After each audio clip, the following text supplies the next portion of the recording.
Viral sebuah video yang memperlihatkan seorang pria yang merasa terharu karena dagangannya diborong oleh pembeli. Dalam video terlihat seorang wanita sedang memilih mainan yang dijual oleh pria yang diketahui bernama Soleh ini. Tak hanya satu, wanita tersebut ternyata memborong banyak mainan. Melihat dagangannya diborong, Soleh pun merasa terharu hingga menangis. Ia pun sangat berterima kasih kepada wanita tersebut karena telah memborong mainan yang dijualnya.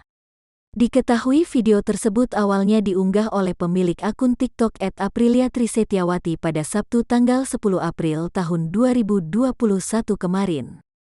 Hingga saat ini, Senin tanggal 26 April tahun 2021 telah ditonton sebanyak 3,8 juta kali dan disukai oleh 609.000 pengguna TikTok. Setelah diunggah video tersebut menjadi viral di TikTok, banyak orang yang bersimpati pada Soleh dan mengusulkan untuk membuka donasi.